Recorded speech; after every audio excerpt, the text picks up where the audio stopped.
नमस्कार, the angle में आप सभी का स्वागत है। इस वक्त की अहम खबरें लेकर मैं हूं आपके साथ नीतू शर्मा। सबसे पहले नजर डालेंगे सुर्खियों पर। आर्थिक पैकेज की तीसरी किश्त पर वित्त मंत्री निर्मला सीतारमण ने की प्रेस कॉन्फ्रेंस। कहा, कृषि इंफ्रास्ट्रक्चर के लिए खर्च किए जाएंगे 1 लाख करोड़ रुपए। भारत में कोरोना के मरीज हुए 82,000 के पार। राजस्थान की कोटा में फूटा कोरोना का बम। संक्रमितों की संख्या हुई 4700 के पार। राजस्थान प्रभारी अविनाश पांडे का बड़ा बयान। निष्क्रिय मंत्रियों पर गिर सकती है गाज। मुख्यमंत्री अशोक गहलोत की कोरोना संकट से निपटने की तारीफ। और राजस्थान की कैबिनेट मंत्री मास्टर भंवरलाल इलाज के लिए हुए मेदांता अस्पताल में शिफ्ट। मुख्यमंत्री अशोक गहलोत ने शीघ्र स्वस्थ होने की कामना। कोरोना संकट के बीच विश्व बैंक ने भारत को एक बड़ी राहत दी है। सरकार के कार्यक्रमों के लिए बैंक ने $1 बिलियन पैकेज की घोषणा की है। यह सामाजिक सुरक्षा पैकेज है। इससे पहले कोरोना के खिलाफ लड़ाई के लिए ब्रिक्स देशों के न्यू डेवलपमेंट बैंक ने भारत को $1 अरब की आपातकालीन सहायता राशि देने का ऐलान किया था।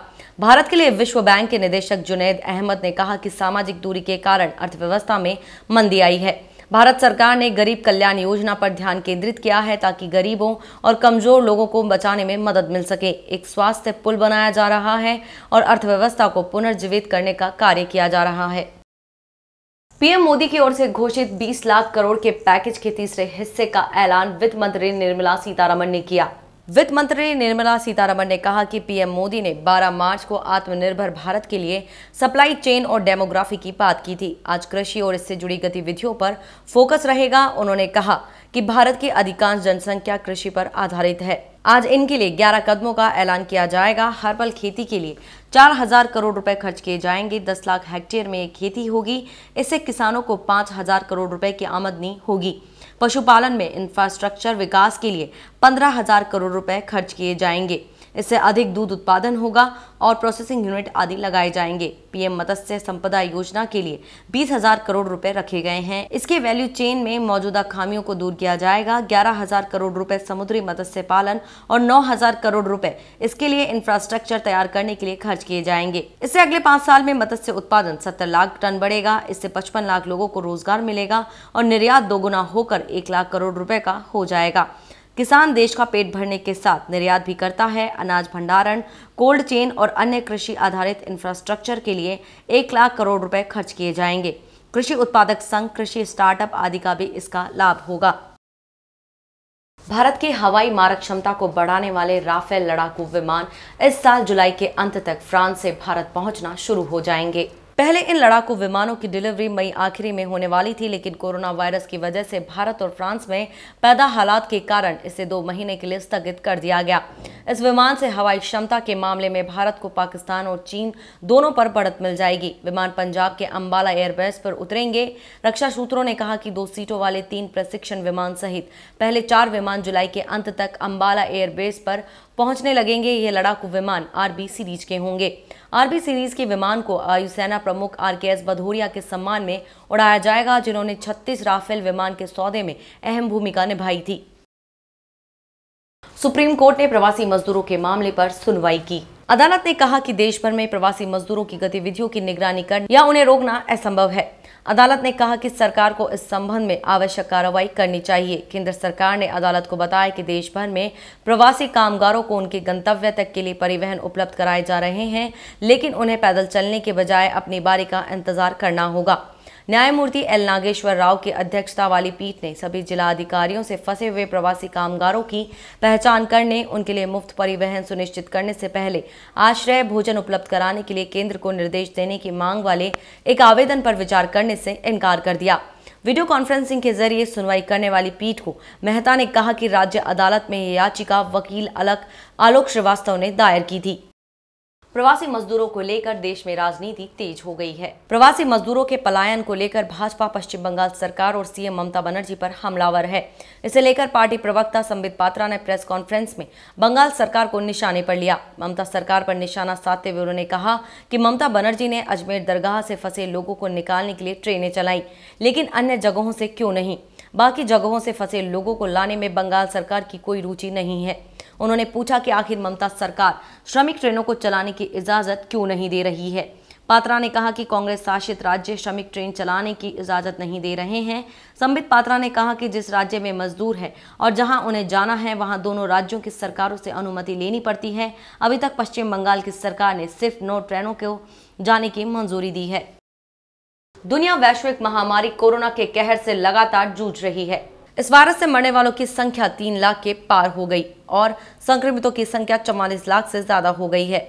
दुनिया में सबसे ज्यादा प्रभावित देश अमेरिका में मृतकों की संख्या 85,000 को पार कर गई है। भारत में भी कोरोना वायरस से संक्रमित होने वालों की संख्या 82,000 के आंकड़े के पास पहुंच गई है। स्वास्थ्य मंत्रालय के अनुसार देश में अब तक 81,970 लोग महामारी की चपेट में आ चुके हैं, जिनमें से 2,649 लोगों की मौत हो गई है। मंत्रालय ने कहा कि वर्तमान में कुल 51,401 लोग कोरोना संक्रमण से ग्रस्त हैं, जबकि उपचार के बाद पूर्ण रूप से स्वस्थ हुए 27,919 लोगों को अस्पताल से छुट्टी दे दी गई है।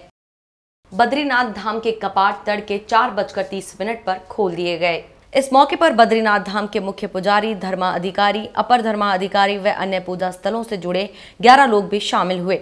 वहीं धाम में कुल 28 लोग मौजूद थे। कोरोना लॉकडाउन की वजह से इतिहास में ऐसा पहली बार हुआ जब कपाट खुलते वक्त धाम में श्रद्धालु मौजूद नहीं थे। इस अवसर पर सोशल डिस्टेंसिंग का पालन हुआ, मास्क पहने गए। इस बार सेना के बैंड की सुमधुर ध्वनि, भक्तों का हुजूम, भजन मंडलियों की स्वर लहरियां बद्रीनाथ धाम में नहीं सुनाई दी।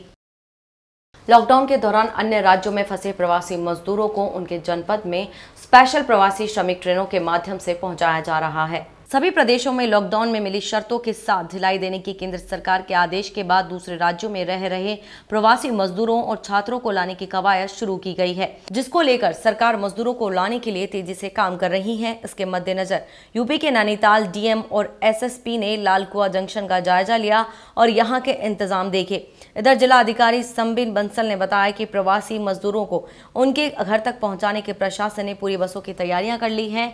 इससे पहले सभी प्रवासियों का स्वास्थ्य परीक्षण किया जाएगा, जिसके लिए निर्देश स्वास्थ्य विभाग को दिए गए हैं। देखिए, इस बार जो ट्रेन आने वाली है वो लालकुआं स्टेशन पे आएगी। यहाँ की सुरक्षा व्यवस्थाओं का हमने जायजा लिया है। यहाँ पे हम लोग आरपीएफ के साथ में हमारी जीआरपी और पीएससी के अलावा सिविल पुलिस की भी तैनाती रहेगी। पर्याप्त संख्या में पुलिस बल यहाँ पे तैनात रहेगा और लोगों को सुखद यात्रा की अनुभूति करवाने के लिए पर्याप्त बसों की और उनके खाने पीने की भी प्रॉपर यहाँ व्यवस्था रहेगी। तो सभी चीज़ों को ध्यान में रखते हुए सुरक्षा और अन्य प्रशासनिक व्यवस्थाएं लगभग समय से पूरी कर ली जाएंगी। तैयारियाँ हमारी चल रही हैं और जैसे ही हमारे यहाँ पे जितने भी यात्री बाहर से आएंगे उनको हम लोग अगर दिन में जिस टाइम पे आते हैं, अगर सुबह आएंगे तो हम उनकी यात्रा सीधी अपने जनपदों के लिए आगे सुनिश्चित करवा लेंगे उनको रिफ्रेशमेंट के बाद में। और अगर ये रात को आते हैं तो इनको हम लोग संबंधित अच्छी जगहों पे ठहरा के अगले दिन सुबह इनकी यात्रा सुनिश्चित करवाएंगे। लालकुआं में हमारी गुजरात से सूचित हुआ है कि ट्रेन आएगी प्रवासियों को लेकर। उसकी अरेंजमेंट्स हमारे सभी डिपार्टमेंट्स ने कर लिए हैं और ये इंश्योर करेंगे कि उनको उनके गंतव्य स्थानों तक प्रिलिमिनरी चेकिंग और उनके लॉजिस्टिक अरेंजमेंट्स इंश्योर करते हुए सेफली पहुंचा दिया जाए। हमारे जो लाइन डिपार्टमेंट्स हैं वो सब प्रतिबद्ध हैं कि गाइडलाइंस और सोशल जो नॉर्म्स हैं उनको फॉलो भी करवाया जाएगा और किसी प्रकार की प्रॉब्लम्स प्रवासियों को नहीं हो। राजस्थान में कोरोना महामारी से निपटने के प्रयासों में भागीदार बने कांग्रेस के कार्यकर्ताओं को बड़ी जिम्मेदारी मिल सकती है। कांग्रेस के राष्ट्रीय महामंत्री एवं राजस्थान प्रभारी अविनाश पांडे ने बताया कि पिछले भाजपा शासन में किसानों पर अत्याचार के खिलाफ लड़कर प्रदेश में फिर से कांग्रेस की सरकार लाने में अपनी भूमिका निभाने वाले निष्ठावान कार्यकर्ता अब भी सरकार के कार्यक्रम एवं योजनाओं को आम जनता तक पहुंचाने में लगे हुए हैं। उन्होंने कहा कि निष्क्रिय मंत्रियों पर भी पार्टी आलाकमान की पूरी नजर है तथा उन्हें समय आने पर अपना पद खोना पड़ सकता है। इसके अलावा गहलोत मंत्रिमंडल में 5 रिक्त पदों को भरने का काम भी उचित समय पर होगा। मुख्यमंत्री अशोक गहलोत ने कोरोना से निपटने में न केवल प्रशासनिक क्षमता साबित की बल्कि अपने सुझावों प्रयोगों से केंद्र सरकार को भी सहयोग किया। प्रधानमंत्री नरेंद्र मोदी भी गहलोत के कामकाज की तारीफ कर चुके हैं। उन्होंने कहा कि मुख्यमंत्री गहलोत ने ही विपक्षी नेताओं को एक मंच पर लाकर कोरोना के खिलाफ लड़ाई में सकारात्मक माहौल बनाया।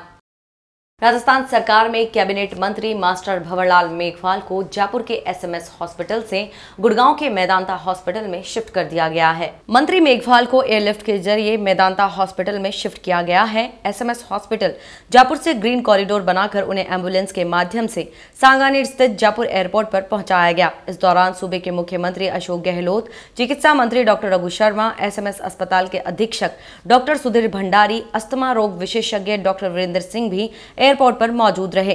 अब मेदांता अस्पताल में उनका आगे का इलाज होगा। मंत्री भंवरलाल मेघवाल को ब्रेन हैमरेज होने पर शरीर के दाहिने हिस्से में पैरालिसिस अटैक आ गया था।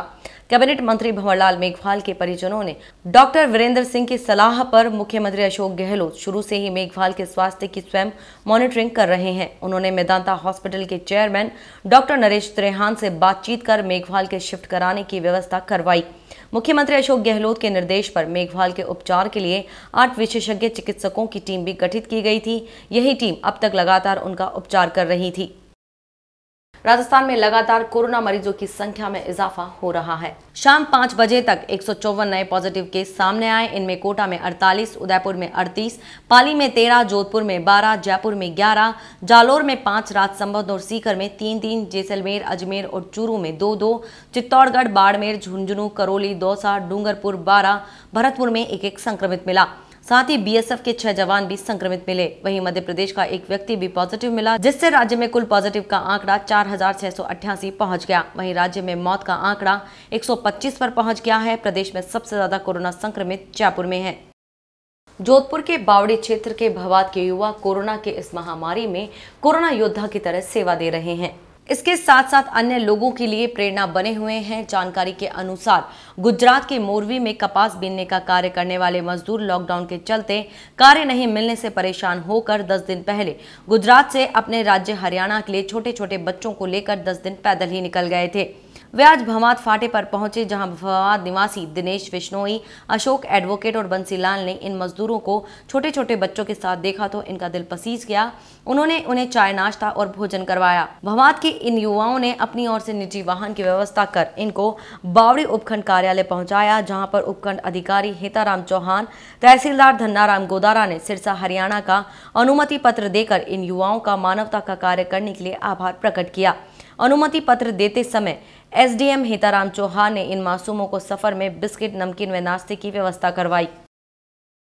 कर्नाटक के हुबली से प्रवासी पत्रकार प्रेम सिंह राजपुरोहित ने ग्राम पंचायत रायथल का वीडियो कॉन्फ्रेंसिंग के जरिए हालचाल जाना। उन्होंने कोरोना के योद्धा रघुवीर प्रसाद दवे से वीडियो कॉन्फ्रेंसिंग के माध्यम से बातचीत की। रघुवीर प्रसाद दवे ने बताया कि गांव में गुजरात और महाराष्ट्र राज्य से आए प्रवासी भाइयों के कोरोना के लक्षण पाए गए हैं।